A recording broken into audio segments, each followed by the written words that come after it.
वैद्यकीय क्षेत्र में अनेकों उपचार पद्धति विकसित हो रही है, लेकिन बीमारी का जड़ से इलाज और पर्सन एज अ होल, इन दो तत्वों पर होम्योपैथी आज अपनी मजबूत पकड़ बनाए हुए है। इसी के साथ होम्योपैथी के बारे में बड़े पैमाने पर होने वाली जनजागृति की बदौलत साधारण वर्ग से लेकर अभिजात वर्ग तक सभी प्रकार के लोग आज होम्योपैथी की तरफ आकर्षित हो रहे हैं। विश्व भर में आज होम्योपैथी क्षेत्र में माहिर संशोधक अपने संशोधन तथा अनुभव की बदौलत एक और अनेक रोगियों को स्थायी बीमारियों से मुक्त कराकर उन्हें सामान्य तथा स्वस्थ जीवन व्यतीत करने में सहायता कर रहे हैं, तो दूसरी ओर बड़े पैमाने पर होम्योपैथी के बारे में जनजागृति भी कर रहे हैं। होम्योपैथी जगत के ऐसे ही एक शख्सियत मॉडर्न होम्योपैथी के संस्थापक और मुख्य कार्यकारी अधिकारी डॉक्टर विजय कुमार माने रोगियों का आत्मविश्वास निर्माण कर उन्हें दुर्लभ बीमारी से निजात दिलाकर एक सुखी सामान्य जीवन की प्राप्ति कराने का उद्देश्य लेकर पिछले 25 वर्षों से अथक संशोधन और रोगियों पर यशस्वी उपचार कर रहे हैं।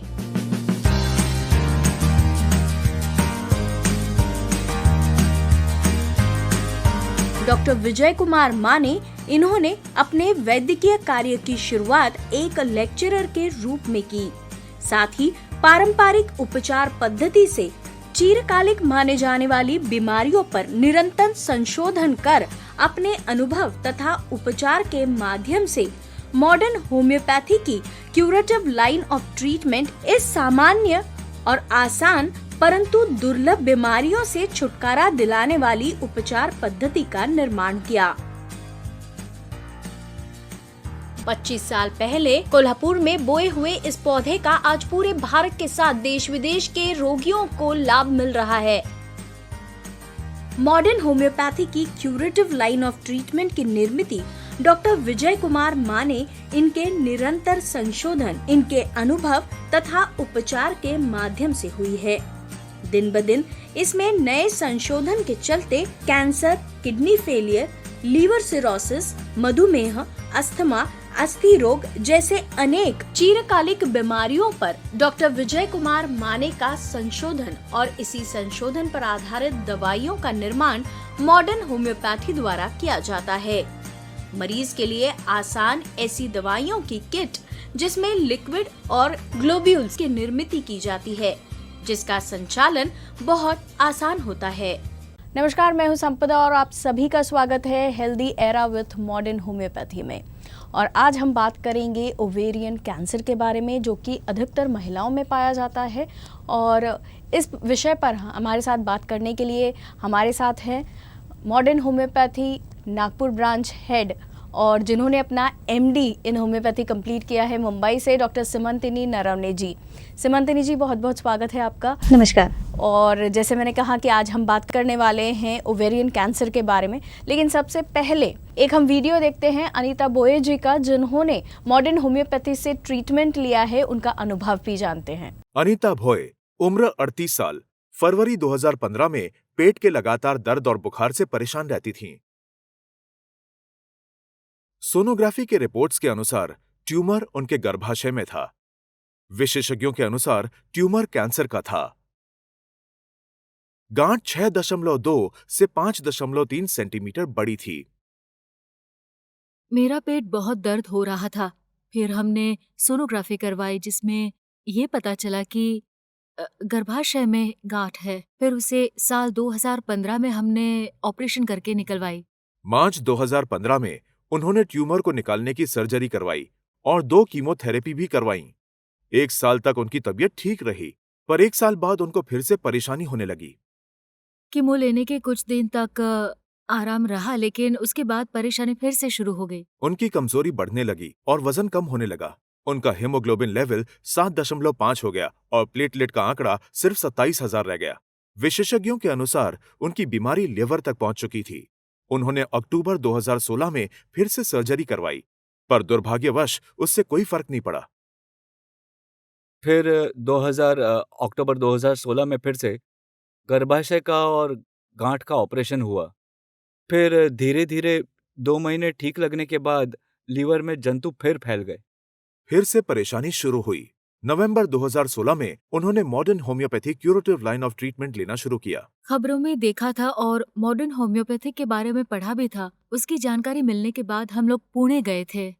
वहाँ जाने के बाद सर विजय माने की सलाह ली। उनकी दवाई चालू है और उस वजह से रिपोर्ट्स भी एकदम नॉर्मल है। Modern homeopathy curative line of treatment के बाद 2 महीनों में ही फर्क महसूस होने लगा। उन्होंने नियमित खाना भी शुरू किया। 2 महीनों में उनकी दवाओं से हमें काफी फर्क महसूस हुआ। आज मेरी पत्नी की तबीयत एकदम अच्छी है। 23 अक्टूबर 2017 के रिपोर्ट्स के अनुसार उनकी बीमारी कम हुई है और उनका एनीमिया भी कम हुआ है। उनका वजन बढ़ा है और हेमोग्लोबिन और प्लेटलेट काउंट भी नॉर्मल हुए हैं। अगस्त 2017 में जब हमने सोनोग्राफी करवाई, तब उस सोनोग्राफी में हमें जानने को मिला था कि कैंसर जैसी बीमारी नॉर्मल हो गई है और उन दवाइयों से किसी भी तरह का दुष्प्रभाव हुआ नहीं है। सर विजय कुमार माने इनकी दवाइयों से मुझे 2 ही महीनों में पूरा आराम मिला है। जिनको भी ये बीमारी है उन्हें सर से मिलकर उनकी सलाह लेनी चाहिए। Shrimati Bhoye modern homeopathy curative line of treatment के बाद अब एक सामान्य और खुशहाल जिंदगी जी रही हैं। मैम, अभी हमने देखा अनीता भोये जी का एक्सपीरियंस। आज हम बात कर रहे हैं ओवेरियन कैंसर इस विषय पर। तो सबसे पहले आपसे जानना चाहूंगी कि ओवरीज क्या है और इसका क्या महत्व होता है। ओवरीज मतलब हम सब जानते हैं कि स्त्रियों में प्रजनन क्षमता होती है। प्रजनन क्षमता मतलब वो रिप्रोडक्शन कर सकते हैं, बच्चे को जन्म दे सकते हैं, राइट। सो जो रिप्रोडक्शन के ही जो फीमेल रिप्रोडक्टिव सिस्टम होता है उसी का एक पार्ट है ओवरी। ओवरी जो गर्भाशय होता है उसके बाजू उसके साइड में 2 बादाम के शेप के 2 जगह पे राइट एंड लेफ्ट साइड में 2 ओवरीज होती है स्त्रियों के शरीर में यूजुअली। सो ओवरी को अंडाशय भी कहा जाता है, डिंब ग्रंथि भी कहा जाता है। और ओवरी स्त्रियों के अंग का एक ऐसा अंग है जो फीमेल हार्मोन्स बनाता है और एग्स बनाता है। जब वो एग्स स्पर्म के कांटेक्ट में आते हैं तो बेबी इम्प्लांट होते हैं यूजुअली। और जो फीमेल हार्मोन्स की मैंने बात की जिसे हम एस्ट्रोजन एंड प्रोजेस्टेरॉन कहते हैं, तो ये दोनों फीमेल हार्मोन्स जो है ये स्त्रियोचित गुणों के लिए बहुत ज़रूरी है। अभी आपने कहा कि ये बहुत ही महत्वपूर्ण है, ये एक हर महिला के अंग का एक महत्वपूर्ण ऐसा हिस्सा है। तो अब मैं आपसे जानना चाहती हूँ कि ओवरीज का कैंसर एग्जैक्टली क्या होता है। ओवेरियन कैंसर ये एक अग्रेसिव फॉर्म ऑफ कैंसर है और फीमेल्स में जितने भी कैंसर्स पाए जाते हैं उसमें ये 6th नंबर पे मोस्ट कॉमनली फाइंड आउट होने वाला कैंसर है। और मतलब स्त्रियों में सबसे ज़्यादा breast cancer, cervical cancer, uterine cancer ये पाए जाते हैं। तो इन सब के कंपैरिजन में ओवेरियन कैंसर जो होता है वो कम पाया जाता है, लेकिन इसके बारे में बात करना बहुत ज़रूरी है क्योंकि ओवेरियन कैंसर को साइलेंट किलर कहा जाता है। साइलेंट किलर इसीलिए क्योंकि जो लक्षण ये प्रोड्यूस करता है ये बहुत ही माइन्यूट और बहुत ही साधारण से लक्षण होते हैं। इसीलिए जब पेशेंट डॉक्टर के पास विजिट करता है तो तब तक के कैंसर बहुत ज़्यादा फैल चुका होता है शरीर में। यानी इसका पता जल्द से जल्द आपको नहीं लग पाता है, इसीलिए इसे साइलेंट किलर शायद कहा जाता होगा। तो ये जो कैंसर है ये किसी पर्टिकुलर एज ग्रुप में पाया जाता है या मतलब कैसे इसके बारे में पता चले? अगर हम एज ग्रुप की बात करते हैं तो ovarian cancer different age wise इसके अलग अलग वेरिएंट पैटर्न होते हैं। सपोज जैसे कि अगर मरीज़ यंग है, जैसे 20 से 35 साल की उम्र का मरीज़ है, तो ऐसी उम्र में usually germ cell tumour of ovary पाया जाता है। ये हाईली इनक्योरेबल कैंसर है और पेशेंट अगर जल्दी अपने पास डायग्नोस्ड हो जाता है तो अपन इसको with less complication with less symptoms हम इसको बहुत ही इजीली ट्रीट कर सकते हैं पेशेंट को। और मतलब इसके लिए जो हम बोलते हैं सिम्टम्स जो होते हैं वो सिम्टम्स के बारे में बात करेंगे हम लोग विस्तार से क्या होते हैं। और 45 के बाद जो दिखता है यूजुअली मेनोपॉजल के बाद 40s 45 के बाद फीमेल में वो होता है epithelial ovarian cancer. Epithelial cells जो ओवरी में होते हैं, मतलब हमारी जैसे मैंने बादाम के शेप की ओवरी बोली, तो एपिथेलियल सेल ये आउटर सरफेस पे होते हैं ओवरी के, राइट। तो आउटर सरफेस सेल्स में जो कैंसर होता है ये बहुत ही अग्रेसिव फॉर्म ऑफ कैंसर है 45 के बाद जो फीमेल में दिखता है। और इसके जो सिम्टम्स होते हैं बहुत ही ज़्यादा नॉट स्पेसिफिक होते, इतने स्पेसिफिक सिम्टम नहीं होते, इसीलिए पेशेंट को एक तो लेट डायग्नोस्ड होता है ये जो भी कुछ है, और ये बहुत ही ज़्यादा कॉम्प्लिकेटेड और इसमें लाइफ थ्रेटनिंग के चांसेस भी होते हैं, जान जाने का खतरा भी होता है। अभी आपने जैसे बताया उस हिसाब से तो ऐसा लगता है कि इसके लिए कोई पर्टिकुलर एज की बात ही नहीं है, यंग एज में भी हो सकता है और 45 के बाद मतलब एक मिडिल एज के बाद में भी इसके चांसेस होते हैं। तो क्या आप बता सकते हैं कि इसके सिम्टम्स क्या होते हैं, कैसे पता चले कि मुझे जाकर ये ट्रीटमेंट करना है या इसके बारे में डॉक्टर से मिलना ज़रूरी है, कैसे पता चले? इसके जो सिम्टम होते हैं वो बहुत ही साधारण से सिम्टम होते हैं, मतलब जैसे पेट फूलना, कब्जियत होना, हल्की उल्टी आना, जी मचलाना, और बहुत ज़्यादा कॉम्प्लिकेटेड सिम्टम्स अगर हम देखते हैं जैसे 3rd 4th स्टेज के सिम्टम्स अगर हम देखते हैं तो उसमें पेशेंट को योनि मार्ग से खून जाना, या फिर जब पीरियड्स रुक जाते हैं, रजोनिवृत्ति होती है पेशेंट्स को, मेनोपॉज के बाद भी ब्लीडिंग होना पेशेंट को, या फिर संभोग करते वक्त दर्द होना, और फिर पेट में पानी भरे जैसा लगना। जब खाना खाते हैं तो फुलनेस की फीलिंग आती है, मतलब खाना खाने की इच्छा ही नहीं होती है वो पेशेंट को, उल्टियाँ भी होती है। तो ये जो सिम्टम्स है ये वैसे तो बहुत कॉमनली होते हैं, मतलब इसके अलग अलग रीजंस भी हो सकते हैं। तो मतलब ऐसा कितने दिन अगर ऐसा होता है तो एक महिला ने मतलब सोचना चाहिए ट्रीटमेंट? बेसिकली क्या होता है, मतलब जो गाँव में या शहरों में भी ऐसा ही देखा जाता है कि जो मैंने ये कॉमन सिम्टम आपको बताए हैं, तो इसको किसी को भी अगर होगा तो वो एज अ एसिडिटी करके ही इसको ट्रीट करेगा, या कब्ज के लिए, मतलब डॉक्टर के पास वो उसी चीज़ के लिए इलाज लेते रहते हैं। उसीलिए 80 to 85% ऑफ फीमेल्स जो है ये 3rd या 4th स्टेज में ही आती है, और सिर्फ 15% ऐसी फीमेल है जो कैंसर स्प्रेड होने से पहले डायग्नोस्ड होती हैं।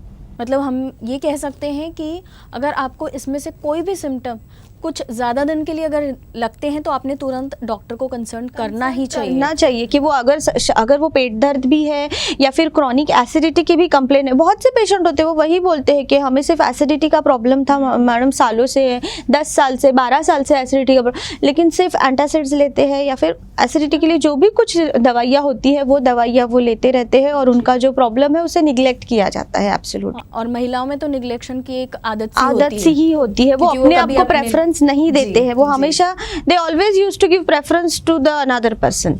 सही है। और आजकल देखा होगा आपने कि कई महिलाएं ऐसी हैं जो हार्मोनल ट्रीटमेंट भी लेते हैं, तो क्या ये सही है इस तरीके से ट्रीटमेंट लेना? या देखिए वो डिपेंड करता है कि कंडीशन क्या है और हार्मोनल ट्रीटमेंट या हार्मोनल थेरेपी किस लिए चालू की है। लेकिन अगर prolong use of hormonal treatment अगर ली जा रही है तो ये एक कॉज है ओवेरियन कैंसर के लिए।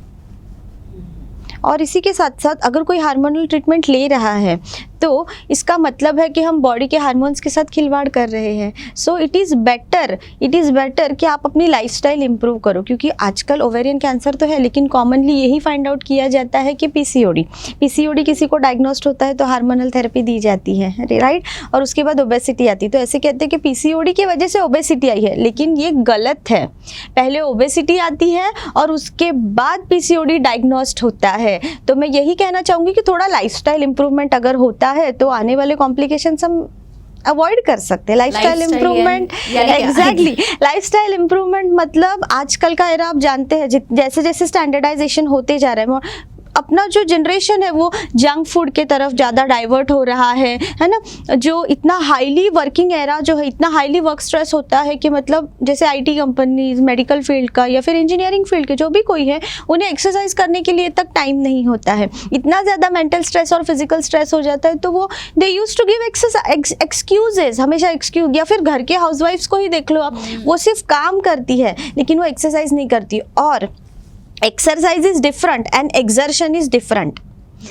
एक्सर्शन से थकान महसूस होगी लेकिन एक्सरसाइज से थकान महसूस नहीं होगी। और जितना हम एक्सरसाइज करेंगे तो जैसे मैंने कहा है कि हमारी बॉडी में बहुत अच्छी एक हैबिट है कि उसमें हमेशा पुनर्नवासन होता रहता है, हमेशा नए सेल्स बनते हैं। तो ये नए सेल्स कैसे बनेंगे? अगर आप रूटीनली एक्सरसाइज करते हैं, है ना, अपनी बॉडी का जैसे आप ध्यान रखते, जैसे बचपन में स्कूल में तक पीटी का क्लास दिया जाता है, राइट। वो किस लिए दिया जाता है कि एक फिजिकल फिटनेस बहुत ज़रूरी है। तो उस फिजिकल फिटनेस को अगर आप जान जाए, इसी को कहते हैं लाइफस्टाइल मॉडिफिकेशन, और थोड़े से खाने में चेंजेस लाने हैं बस, तो फिर आने वाले बहुत बड़े बड़े कॉम्प्लिकेशन से हम बच सकते हैं। ये एक बहुत अच्छी बात आपने कही है।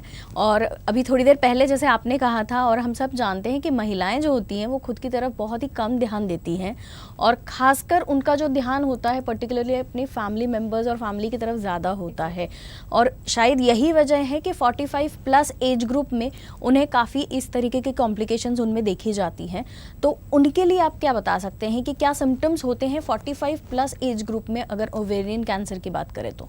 ओवेरियन कैंसर की देखिए मेजॉरिटी ऑफ द टाइम्स क्या होता है, एक तो पहले उसमें मेनोपॉज के भी सिम्टम आने लगते हैं, perimenopause and postmenopausal symptoms भी आते हैं। तो कई बार फीमेल्स जो है ना कंफ्यूज सी हो जाती है, जैसे 45 या 50s के बाद अगर उनके पीरियड्स रुक भी रहे हैं, रुक भी जाते हैं तो, और उनको सपोज ओवेरियन कैंसर हो रहा है जैसे कि मैंने कहा था ओवेरियन, यूटेराइन, है ना, ये जो कैंसर है इसमें यूजुअली मेनोपॉज के बाद ब्लीडिंग होती है, योनि मार्ग से ब्लड निकलता है।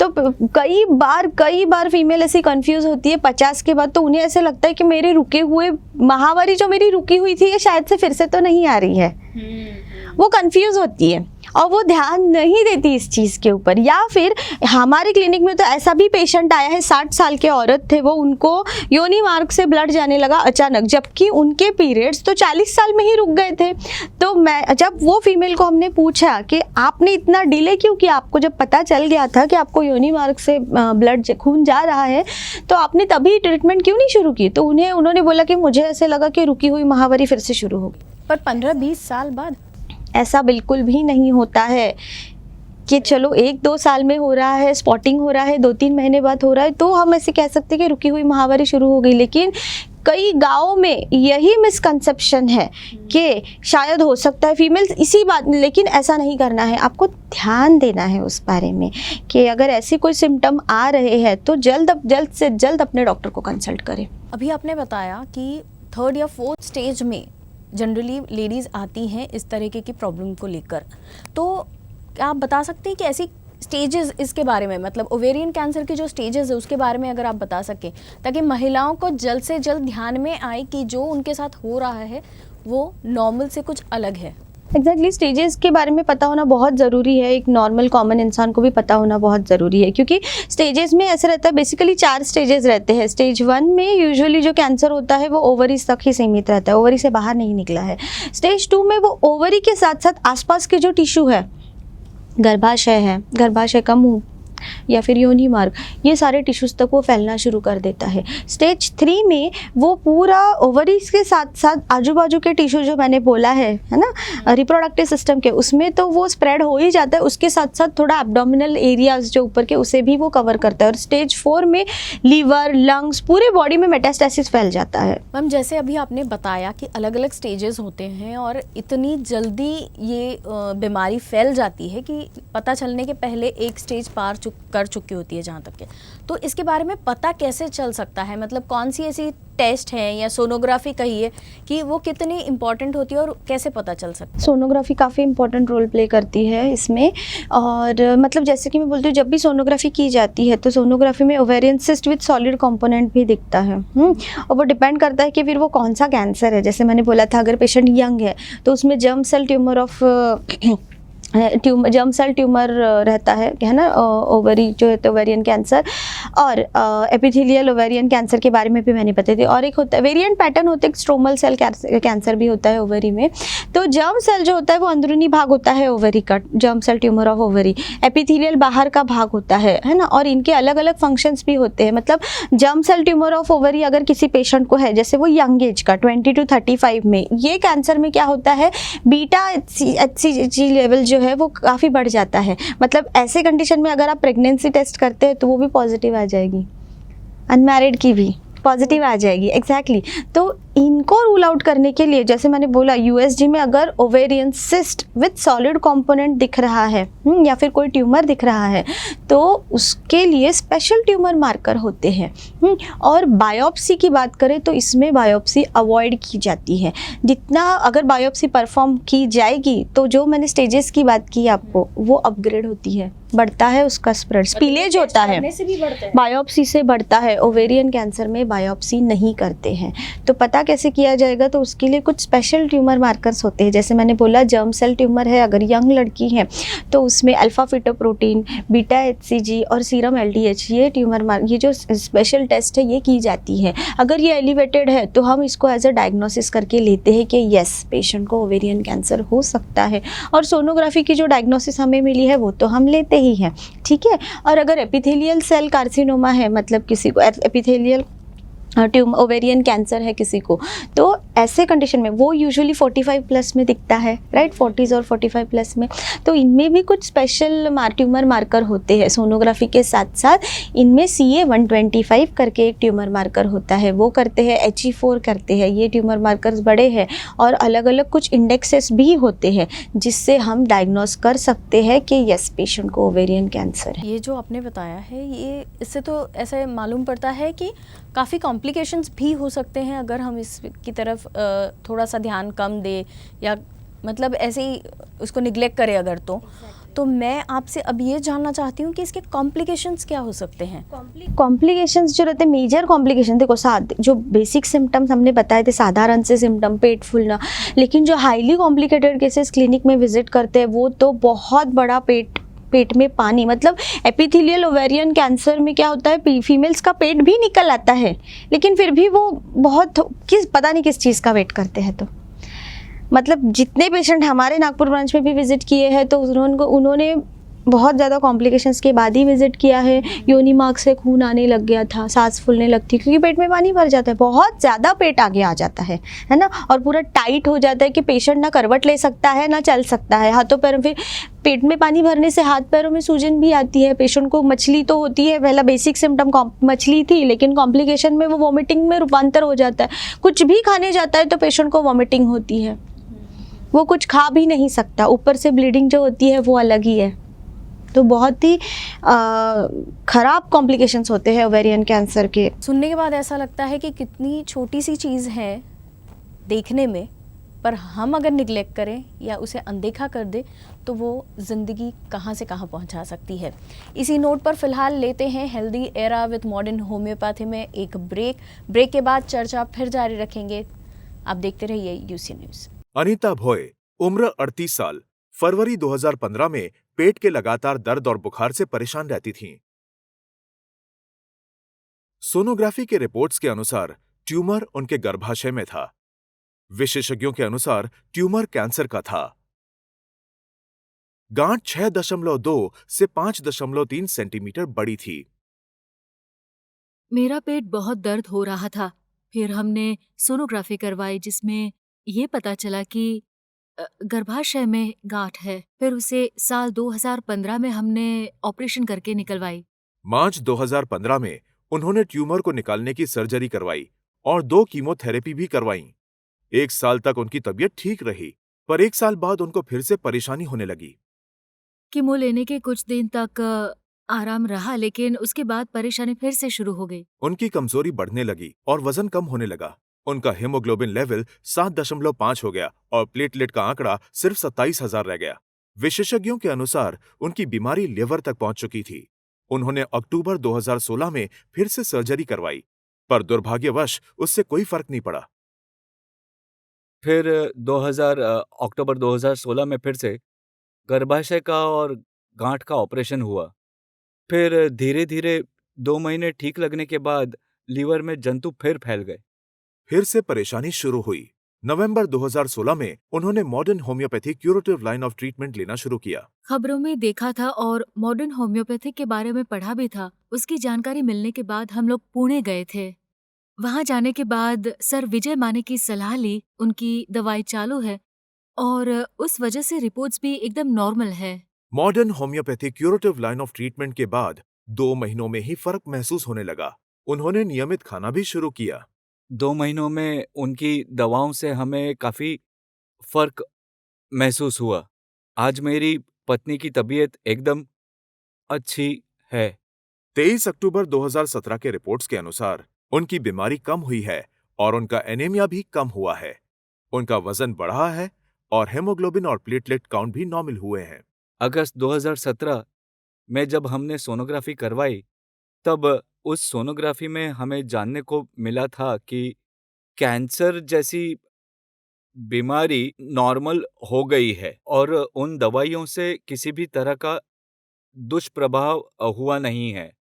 सर विजय कुमार माने इनकी दवाइयों से मुझे 2 ही महीनों में पूरा आराम मिला है। जिनको भी ये बीमारी है उन्हें सर से मिलकर उनकी सलाह लेनी चाहिए। श्रीमती भोए modern homeopathy curative line of treatment के बाद अब एक सामान्य और खुशहाल जिंदगी जी रही हैं। अभी हमने देखा कि अनीता भोये जी के बारे में, और उन्होंने ट्रीटमेंट लिया मॉडर्न होम्योपैथी से, जिसका उन्हें काफ़ी फ़ायदा भी हुआ। तो आप अगर उनके बारे में और उनकी ट्रीटमेंट के बारे में हमें विस्तार से बता सकें तो। जी, अनीता भोये ये 38 इयर्स की औरंगाबाद की फ़ीमेल है, हमारे पास आई है। तो ये फ़ीमेल को, जैसे कि आपने देखा ही है कि मार्च 2015 में उन्हें कैंसर डायग्नोस्ट हुआ था। पेट में दर्द की उनको कंप्लेन थी, तो उन्होंने सोनोग्राफी वगैरह जब किया तो उनका ट्यूमर भी काफ़ी बड़ा था, 6.3 सेंटीमीटर का था। ओके, सो ट्यूमर को ध्यान में रखते हुए उन्होंने सर्जरी की, कीमोथेरेपीज भी लिया। उसके बाद ही उनको कुछ समय बाद फिर से वो कैंसर जो है वो रीअपेयर हुआ, उनको लिम्फ नोड्स वगैरह भी हुए और फिर से ट्यूमर हुआ। तो पेशेंट ने फिर से सर्जरी की है, कीमोथेरेपीज किए, लेकिन विद इन 2 मंथ्स ही जब उन्होंने सिटी स्कैन किया, पेशेंट को और भी सिम्टम्स आने लगे, पीलिया हो गया वगैरह, तो पता चला कि उनको लीवर मेटास्टेसिस भी है। लीवर मेटास्टेसिस भी है। तो फिर पेशेंट के रिलेटिव थोड़ा डिसअपॉइंट हुए, उन्होंने बोला कि नहीं, हमें कुछ आराम ही नहीं आ रहा। तो 2016 ने पेशेंट ने मॉडर्न होम्योपैथी में अप्रोच किया। वो आए हमारे पास और उन्होंने सारे अपने सिम्टम्स भी बताए, डिटेल केस हिस्ट्री दी, अपने सारे रिकॉर्ड्स भी बताए। तो पेशेंट जब हमारे पास आया था तो वो पूरी मैलिग्नेंसी, मतलब वो स्टेज 4 में ही हमारे पास उन्होंने विजिट किया था, right. So with in 2 months patient को जो भी कुछ सिम्टम्स थे, पेट में दर्द, जी मचलाहट, थकान, और एक बात की, मतलब जब विजिट किया था पेशेंट ने तब उनका हेमोग्लोबिन 7 था, 7.5 था और प्लेटलेट 27,000 हो गए थे। मतलब इतने कम प्लेटलेट में पेशेंट को ब्लीडिंग भी होने के चांस, एक्सेसिव ब्लीडिंग होने के चांसेस भी होते हैं। तो हम इसे थोड़ा क्रिटिकल भी कह सकते हैं। ऐसे कंडीशन में ही आई थी वो हमारे पास, स्टेज 4। और वो लाइक ऑलरेडी मैंने आपको क्लियर किया था कि ओवेरियन कैंसर लाइफ थ्रेटनिंग होता है, जान जाने की संभावना, और स्टेज 4 में तो सब होप्स छोड़ देते हैं, राइट। तो ऐसे कंडीशन में हमारे पास जब वो आई तो उन्हें 2 महीनों के भीतर ही काफ़ी अच्छा लगने लगा। With in 2 months patient was excellent, है ना, बहुत अच्छा था। लेकिन पूरी अवधि जो थी बीमारी की, अगस्त 2017 में जब हमने उसका पूरा फिर से स्कैनिंग किया तब नो मैलिग्नेंसी आया, राइट। मतलब 2016 से लेकर 2017 का ये जो हमारा जर्नी था, है ना, तो जो हमारा, जो मैंने बोला है, इतना इंटरवल लगता है, पेशेंट को सिम्टोमेटिकली अच्छा लगने लग जाता है, राइट। लेकिन जो विजिबल हमें एविडेंस चाहिए होता है रिपोर्ट्स में, उसके लिए हमें 2017 तक का स्पैन लगा है। पर ये तो कह सकते हैं कि कम से कम ये 1 या 2 महीने में, पिछली बार भी हमने देखा था, अब भी देख रहे हैं, 1 से 2 महीने के भीतर आपको सिम्टम्स कम होने का एक एहसास आने लगता है। तो ये कहीं ना कहीं पेशेंट के लिए बहुत बड़ी तसल्ली होती है। एक वही है कि उन्हें फिर एक आशा जागृत होती है कि हम अपनी ज़िंदगी फिर से नॉर्मल तरीके से जी सकते हैं। और अनीता भोये का भी आपने देखा है 38, मतलब उसकी कोई भी उम्र ही नहीं थी ज़्यादा, वो यंग पेशेंट थी, काफ़ी डिप्रेस थी जब आई थी, लेकिन आज वो बहुत हैप्पी है, उसके शरीर में कैंसर नाम का अंश नहीं है। बहुत बड़ी उपलब्धि है मॉडर्न होम्योपैथी के लिए भी कि इतनी यंग एज में इतने कॉम्प्लिकेटेड केस को आपने इतना अच्छा एक जीवन दान भी दिया है और केस सॉल्व भी इतने आसानी से हुआ। आसानी से तो खैर नहीं कह सकती, आपके लिए कॉम्प्लिकेटेड रहा होगा, लेकिन पेशेंट के लिए एक तसल्ली भरी उनकी ट्रीटमेंट रही होगी। तो अब आपसे ये जानना है कि जैसे कुछ चीज़ें हैं, हमने ऐसा सुना है कि फैमिली हिस्ट्री भी होती है। अगर फैमिली हिस्ट्री है तो आपके चांसेस होते हैं कैंसर डेवलप होने के, लेकिन कुछ लोग होते हैं जिनमें फैमिली हिस्ट्री नहीं है। तो ऐसे दोनों, जिनके पास फैमिली हिस्ट्री है, उन्होंने क्या ख्याल रखना चाहिए या उन्होंने किस तरीके से अपने आप पर ध्यान देना चाहिए, और जिनके पास नहीं है उन्होंने कैसे ध्यान देना चाहिए? बहुत अच्छा क्वेश्चन है आपका, है ना, कि जैसे अगर किसी को फैमिली हिस्ट्री है ना, तो वो मतलब ब्रेस्ट कैंसर, यूटेराइन कैंसर, है ना, मैटरनल साइड और पैटर्नल, मतलब मम्मी के साइड के घर में और फादर के साइड के घर में भी फैमिली हिस्ट्री अगर आपको है तो आप हाई रिस्क में ही आते हैं, राइट। आपको भी वो ट्रांसमिट होने के चांसेस होते हैं। तो और जिसमें नहीं है उनको भी मैं यही सजेस्ट करूँगी सारे फीमेल्स को कि आफ्टर 35 आपने अपना स्क्रीनिंग करना चाहिए। स्क्रीनिंग मतलब रेगुलरली अपने डॉक्टर से विज़िट करना, ठीक है। डॉक्टर आपको विज़िट करके, कुछ जो हाई रिस्क के पेशेंट होते हैं उनके तो हर 2-2 साल में टेस्ट होते हैं, राइट। जैसे अगर किसी को यूटेराइन कैंसर की फैमिली हिस्ट्री है तो उनका प्रॉपर रूटीन चेकअप किया जाता है जब वो डॉक्टर के पास विज़िट करते हैं। उनका ब्रेस्ट एग्जामाइन किया जाता है, उनका पैप स्मीयर टेस्ट किया जाता है, उनका जो भी कुछ फीमेल रिप्रोडक्टिव सिस्टम के जो भी है उसको पूरा अच्छी तरह से एग्जामाइन किया जाता है कि सब साफ़ सुथरा है या नहीं, कुछ सिम्टम्स तो नहीं आ रहे हैं, राइट।